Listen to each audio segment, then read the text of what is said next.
అందరికీ నమస్తే, welcome to our channel. నేను మీ గౌతమి. అయితే ఈరోజు ఆషాఢ మాసంలోని వారాహి నవరాత్రులు అన్నవి స్టార్ట్ అవుతున్న విషయం మనందరికీ తెలుసు. అయితే వీటి గురించి ఎవరెవరు ఏ విధంగా చేసుకోవాలి, అసలు పూజా విధానాలు ఏంటి, వీటన్నిటి గురించి అయితే మనం తెలుసుకున్నాం. అయితే ఇంకా మనకి తెలియని విషయాల గురించి చెప్పడానికి ఈరోజు మనతో పాటు ఉన్నారు ప్రముఖ జ్యోతిష్యులు బ్రహ్మశ్రీ నందిబట్ల శ్రీహరి శర్మ గారు. ఆయనతో మాట్లాడదాం. నమస్తే గురుగారు. వాగర్థావివ సంపృక్తౌ వాగర్థ ప్రతిపత్తయే జగతః పితరౌ వందే పార్వతీ పరమేశ్వరౌ. సదాశివసమారంభాం శంకరాచార్య మధ్యమాం అస్మదాచార్య పర్యంతం వందే గురుపరంపరాం. ఆదిత్యాయ చ సోమాయ మంగళాయ బుధాయ చ గురుశుక్ర శనిభ్యశ్చ రాహవే కేతవే నమః. శృంగేరి పీఠాధిపతులకి, కంచి పీఠాధిపతులకి నమస్కారములు తెలియజేసుకుంటూ కార్యక్రమాన్ని ప్రారంభిద్దాం. గురుగారు, ఇప్పుడు ఆషాఢ మాసంలోని వారాహి నవరాత్రులు అన్నవి స్టార్ట్ అవుతున్న విషయం అందరికీ తెలుసు. అయితే ఈ వారాహి నవరాత్రులు అన్నవి ఎవరెవరు చేసుకోవాలి, ఎలా చేసుకోవాలి, ఆ పూజా విధానాలు ఏంటి అన్నీ కూడా బయట మనకి ఆల్రెడీ తెలుస్తున్నాయి వీడియోస్ ద్వారా.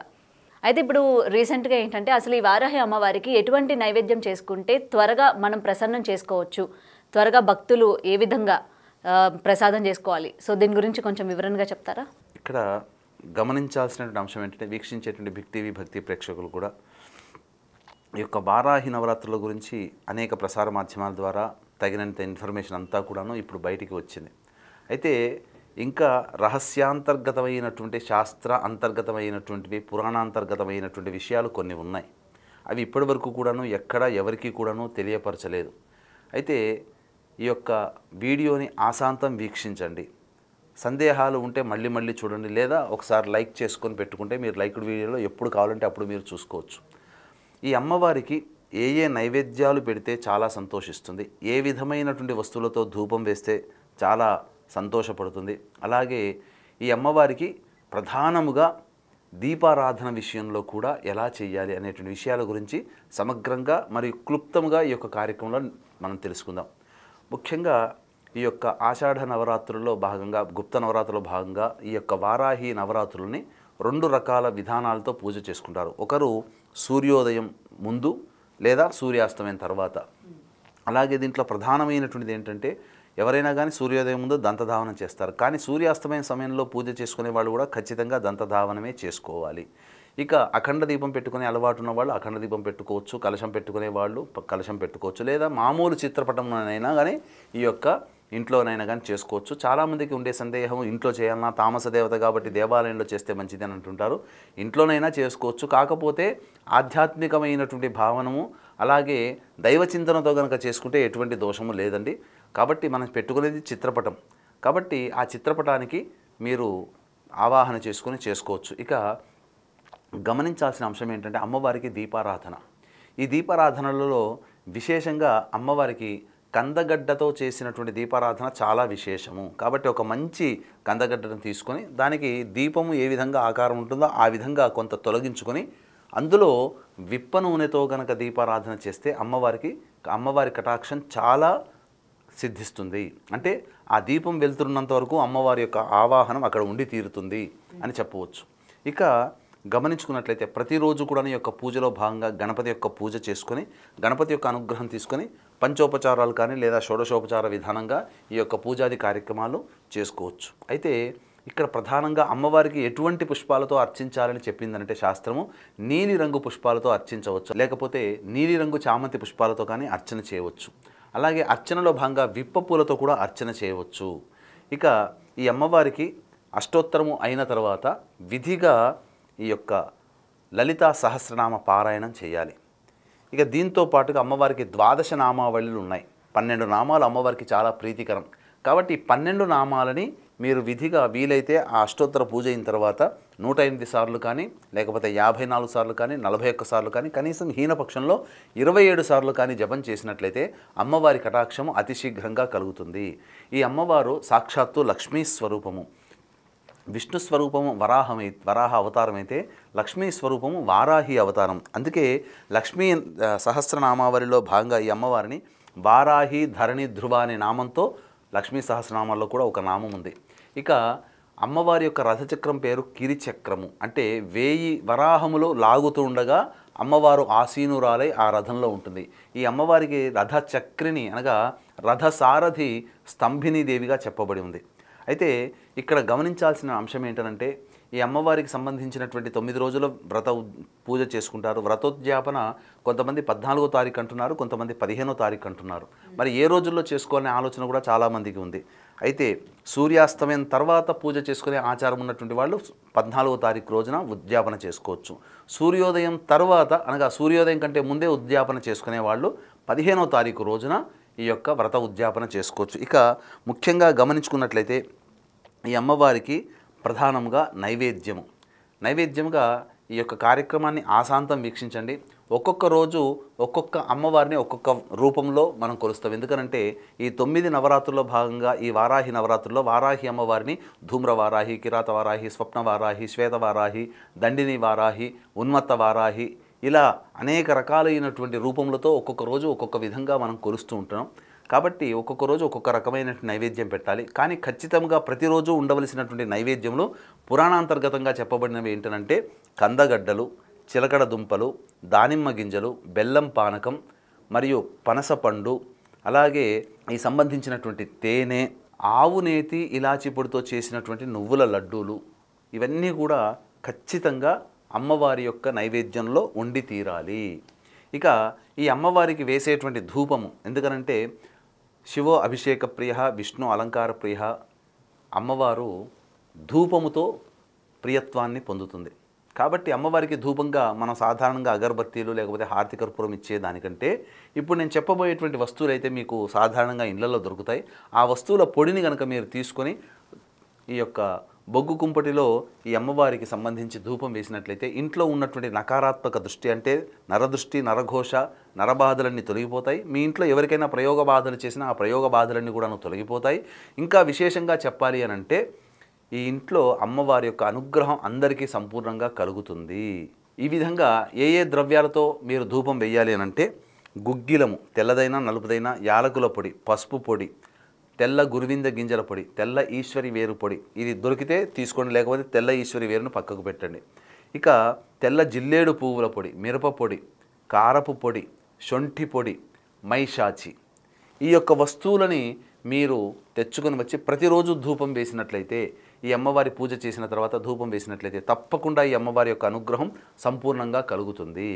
ఇక తాంబూలముగా చెప్పవలసినట్లయితే ఈ తాంబూలముగా తమలపాకులో పచ్చకర్పూరాలు, యాలకులు, లవంగాలు, జాజికాయ, జాపత్రి, జుబ్బాది ఇలాంటి సుగంధ భరిమలమైనటువంటి ద్రవ్యాలను ఇచ్చి తాంబూలంగా అమ్మవారికి సమర్పించవచ్చు.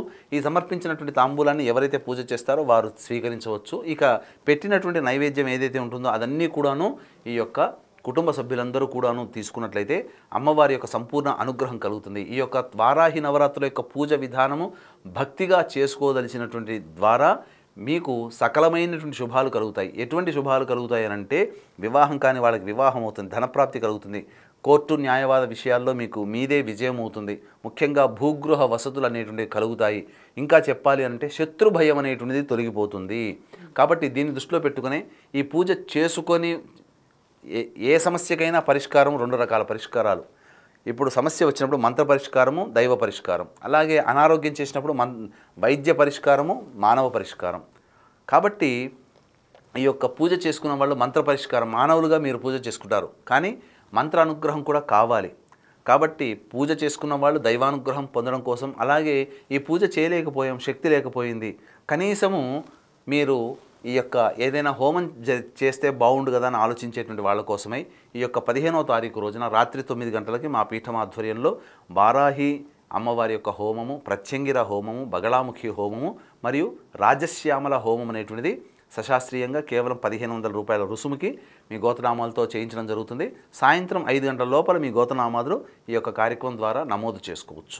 గురుగారు, ఇంకొక సందేహం ఏంటంటే ఇప్పుడు దేవిని పూజించే వాళ్ళు, ఇంట్లోని పెట్టి పూజించే వాళ్ళు పర్టికులర్గా మనం చెప్పుకుంటే ఈ మాంసాహారాన్ని ఇంట్లో వండుకోవచ్చా? ఇక్కడ ఈ అమ్మవారిని తామస దేవత, తామస రూపంలో కొలిస్తే తామసమైనటువంటి పదార్థాలు పెట్టాలనే ఆలోచన ఉంది. కానీ ఇక్కడ మనము గమనించాల్సిన అంశం ఏంటంటే ఈ అమ్మవారిని సాత్విక చింతనతో ఆరాధన చేయాలి. అందుకనే ప్రధానంగా చెప్పబడి ఉన్నటువంటిది ఏంటంటే ఈ అమ్మవారికి సంబంధించినటువంటి చిత్రపటం ఎలా ఉండాలి అని అంటే శ్వేతవరాహము అంటే ఏంటి, తెల్లటి ఆకారం కలిగినటువంటిది, తెల్లటి దుస్తులు ధరించినటువంటి ఈ యొక్క వారాహి అమ్మవారిని కనుక మనం చిత్రపటంగా పెట్టుకుని పూజ చేస్తే మనలో ఉన్నటువంటి తమోగుణాలు, సత్వరజస్ తమోగుణాలు, రజోగుణము తమోగుణము పూర్తిగా తొలగిపోయి సత్వగుణము ప్రవేశించి మనం అందరికీ సమాజానికి అందరికీ కూడాను మనం ప్రియముగా మారుతాము. తద్వారా మనకు ఏదైనా కానీ రాజమార్గంలో రావాలి, దొడ్డి మార్గంలో రాకూడదు.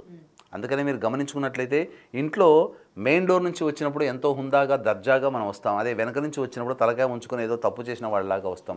కాబట్టి తామస రూపంలో కనుక ఆరాధన చేసేటువంటి వాళ్ళు, అనగా వీర ఆరాధన లేకపోతే వామాచారంలో కౌళాచారంలో ఆరాధన చేసేటువంటి వాళ్ళు చాలా జాగ్రత్తలు పాటించి చేసుకోవాలి. కాబట్టి ఇవన్నీ ఎటువంటి జాగ్రత్తలు లేకపోయినా కనీసం దైవ చింతనతో, ఆధ్యాత్మిక భావనతో సామాన్య మానవులు కూడా ఈ యొక్క దక్షిణాచారముగా అనగా సాత్వికమైనటువంటి దేవతగా మరి కనుక పూజ చేసుకున్నట్లయితే చాలా మంచి జరుగుతుంది. ఇంకా చెప్పాలి అనంటే ఈ యొక్క 9 రోజులు జరుగుతున్నంత వరకు బ్రహ్మచర్య వ్రతాన్ని పాటించండి, అబద్ధాలు ఆడకండి, మౌనంగా ఎక్కువసేపు ఉండండి, కటిక నేలపైన నిద్రించే స్థితి ఉండండి, ఒక్క పూట భోజనం మాత్రమే చేసేటువంటి విధంగా ఉండండి. ఈ విధంగా చేసినట్లయితే తప్పకుండా మీరు ఏ సంకల్పం కోసమైతే అమ్మవారిని ఆరాధన చేస్తున్నారో ఆ సంకల్పం అచిరకాలంలో నెరవేరుతుంది అని చెప్పడంలో ఏమాత్రం సందేహం లేదు. అటు మగవారు కానివ్వచ్చు, లేకపోతే ఆడవారు కూడా ఇదే నియమాన్ని పాటించాలంటారా? అవునమ్మా, ఆడవారైనా మగవారైనా అందరూ కూడా ఇదే నియమాన్ని పాటించుకుంటూ చేస్తే చాలా మంచిది. గురుగారు, అమ్మవారు 7వ రోజు ఎటువంటి రూపంలో ఉంటారు, ఎలాంటి విశిష్టత కలిగి ఉంటారు, అలాగే ఎటువంటి నైవేద్యాన్ని పెట్టుకుంటే మంచిదంటారు? 7వ రోజు అమ్మవారిని మహావారాహి అమ్మవారి రూపంలో కొలుస్తుంటాం.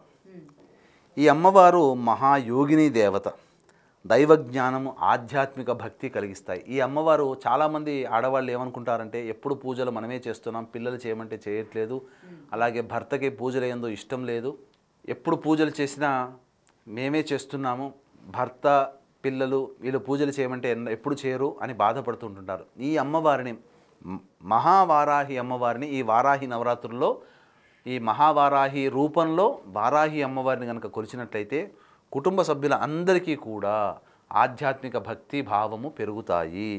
ఇక ఈ అమ్మవారి యొక్క విశేషం ఏంటనంటే మోక్షాన్ని కలిగిస్తుందట.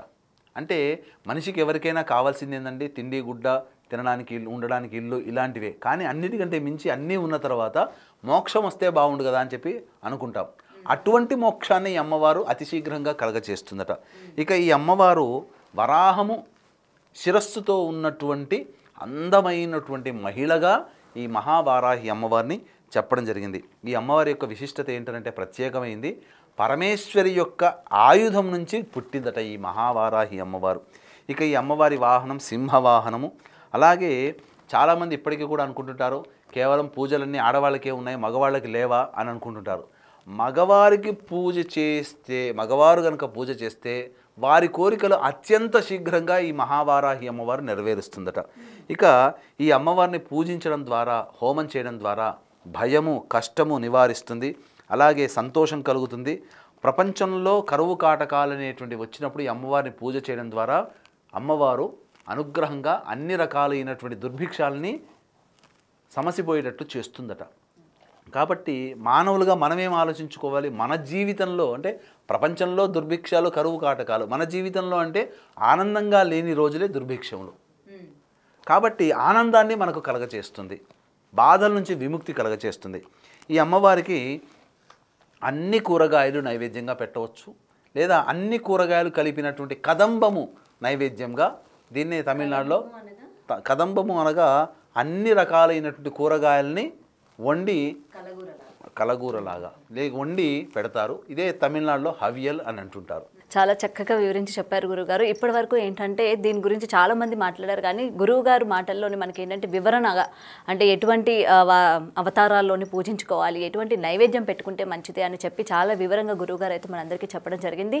ఇంకా మీకు ఎటువంటి సందేహాలు ఉన్నా స్క్రీన్ మీద కనిపిస్తున్న నెంబర్కి కాంటాక్ట్ అవ్వచ్చు. అలాగే 15వ తారీఖున గురుగారు నిర్వహిస్తున్న వారాహి హోమంలో కూడా పార్టిసిపేట్ చేయవచ్చు. ధన్యవాదాలు.